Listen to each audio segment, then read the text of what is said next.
세이노의 가르침, 세이노지음. 피보다 진하게 살아라. 일부. 아무것도 가진 게 없다고 느껴질 때, 앞길이 보이지 않을 때, 삶이 그대를 속이면 분노하라. 1948년 가난한 어촌에서 엿장수의 딸로 태어나 가발공장, 식당 등에서 일하였고 총으로 쏴 죽이고 싶을 정도로 폭력이 심한 남편을 피해 단돈 $100를 갖고 미국으로 식모살이를 떠난 여자. 미국에서는 식당에서 일하며 대학을 다녔고 76년 미 육군에 들어가 소령으로 예편, 50세가 넘는 나이에 하버드 박사과정에 다니는 여자. 서진규. 그녀는 나는 희망의 증거가 되고 싶다. 읽어라에서 이만큼 성공하기까지 나에게 가장 큰 힘이 된 것은 반항심과 복수심이다 라고 쓰고 있다. 수차례 그래미상과 MTV상, 시상식에서 트로피를 몇 개씩 수상한 미국의 백인 랩 가수 에미넴. 그 역시 쓰레기 더미나 다름없는 환경에서 살았다. 생후 5개월 만에 아버지는 도망갔고 마약 중독자인 어머니는 완전 또돌이였다. 에미넴의 삶을 그린 영화 8마일을 보면 그의 어머니가 아들의 동창생과 동거를 하면서 그 동창생이 오럴 섹스를 안 해준다고 아들에게 호소하는 골 때리는 장면도 나오고 자기 애인이 친구와 섹스를 하는 것을 목격하는 장면도 나온다. 당연히 그의 노래에는 어머니나 애인에게 쌍욕을 퍼붓는 내용이 나오며 대부분의 가사는 아주 반항적이고 폭력적이고 외설적이며 욕으로 도배되어 있어 2000년 미국에서 공공의 적으로 꼽힐 정도였다.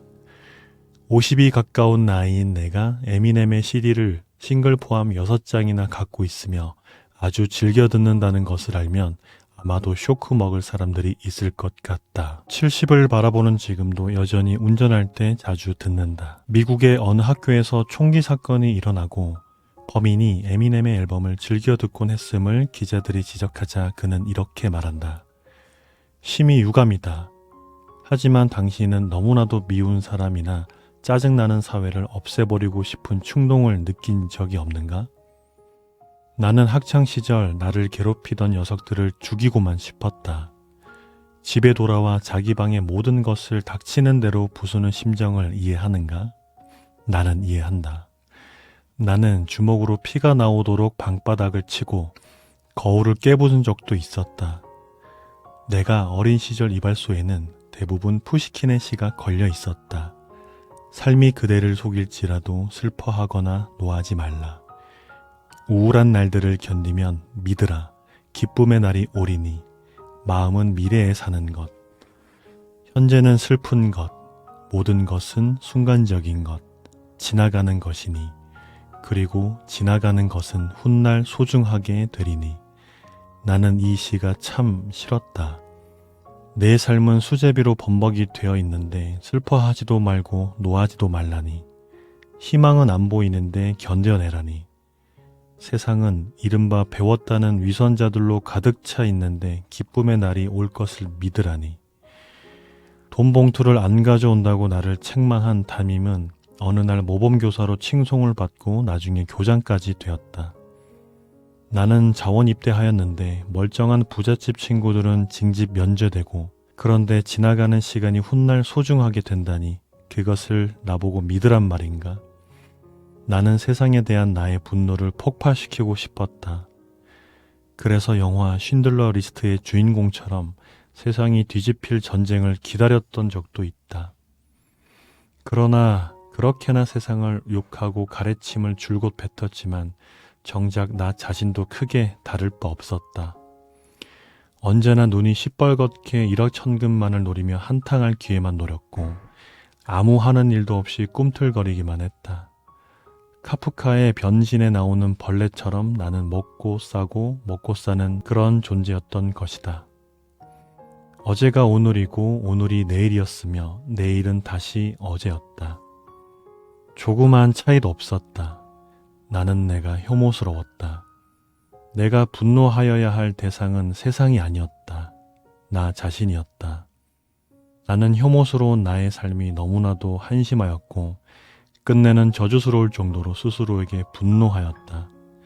내가 나를 죽이고 싶었던 것도 어쩌면 그런 혐오감과 분노에서 벗어나지 못하는 절망에서 비롯되었을 것이다.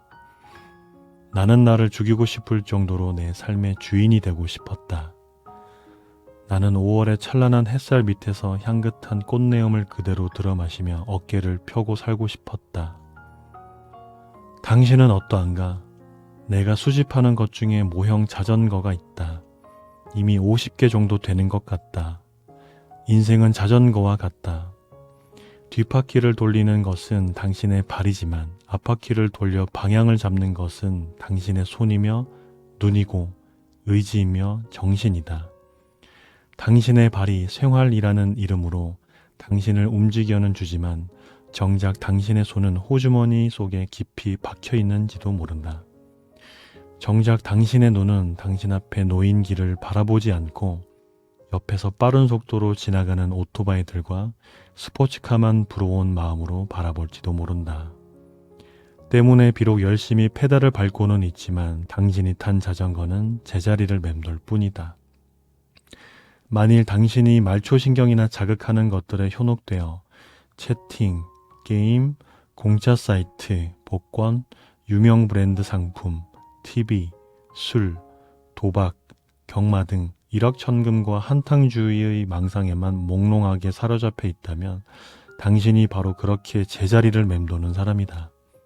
그렇게 삶에 질질 끌려다니며 제자리를 맴도는 사람들이여, 이제는 그 삶을 정면에서 바라보아라.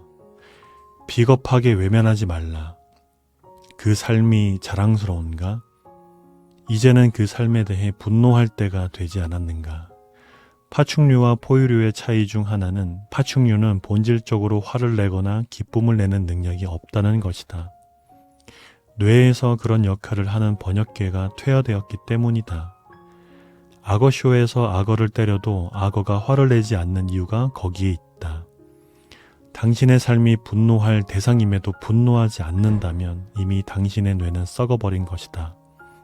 차라리 강물에 빠져 죽어버려라.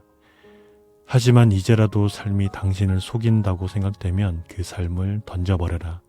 내동댕이 쳐라. 삶은 한 번뿐이다. 삶에 비굴하게 질질 끌려가지 마라. 명심해라. 당신이 분노하여야 할 대상은 이 세상이 아니다. 당신이 현재 삶에 먼저 슬퍼하고 분노하면서 NO라고 말하라. Say no. 그리고 당신의 삶을 스스로 끌고 나가라. 당신이 주인공이다. 돈독이 올라야 부자가 되는 줄 아는가? 투자 기법을 몰라서 부자가 못 되는 줄 아는가? 절대 아니다. 일확천금의 기회가 있다고 생각하는가? 꿈 깨라. 쇠고랑을 찰 기회만 있을 뿐이다. 인터넷에서 광고만 보아도 돈을 벌 수 있다고 믿는 자들이여. 메일만 보내면 수억 원을 벌 수 있다고 떠드는 자들이여. 편안하게 빨리 돈 벌고 싶어서 애를 태우는 자들이여. 평생 가난의 괴로운 숯불이 이마 위에 올려지는 저주를 받을 것이다. 나는 그대들이 한시라도 빨리 그 허황된 몽상에서 깨어나기를 바란다. 피와 땀과 눈물과 시간 없이 무엇을 얻겠다는 것인가? 그럼에도 불구하고 사람들은 그저 물만 부으면 되는 컵라면 같은 순간적인 인스턴트 재테크 지식만 찾는다. 자기가 부자가 되지 못하는 이유가 어떤 투자 기법을 모르기 때문인 것으로 생각하거나 이제 박지 못한 때문으로 치부해버린다. 웃기는 소리 하지 말라. 당신 생각대로라면 이른바 재테크 전문가라는 사람들이 모두 부자이어야 하는데 그들의 평균 재산은 다른 직장인들과 크게 다르지 않다. 물론 나에게서 실전 투자 기법을 배우면 돈을 더 벌 수 있을 것이다. 그러나 나는 당신이 스스로의 삶에 대한 태도부터 바로 세우지 않는 한 절대 부자가 될 수 없다고 하면서 당신을 한심한 사람으로 매도하고 독설을 퍼붓는 사람이다. 자기 삶의 노예가 되어 자기 생활과 시간을 통제하지 못하는 사람이 어떻게 돈의 주인이 될 수 있단 말인가? 현재의 삶이 절망스럽고 괴롭고 암흑에 쌓여 있는 것 같이 보이는가? 그렇다면 이제 분노하라. 분노를 느끼는 사람만이 닫힌 문을 세게 쾅쾅쾅 두드릴 수 있다. 용수철처럼 그 자리를 박차고 나와 당신의 삶을 이 거친 세상에서 우뚝 홀로 세울 수 있도록 시간을 소중히 여기고 피 튀기듯 노력하라. 그리고 이제는 자전거 손잡이를 제대로 잡고 정면을 바라보고 페달을 밟아라. 그렇게 하기 시작할 때 당신은 당신 삶의 주인이 되는 것이며 그때 비로소 돈이 당신의 노예가 되어 당신을 섬기게 되는 것이다.